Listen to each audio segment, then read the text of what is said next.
Magandang umaga mga busing. Ngayong araw mga busing ay dito po tayo sa tabing baybayin ng Karinay, Katimunan na Quezon Province. Ayan, makikita po natin ang napakalakas po ng alon.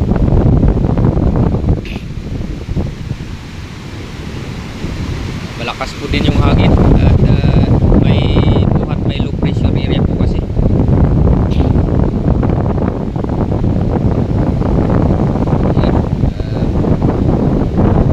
Yun pala po yung sa tabing baybay na may ginagawang planta.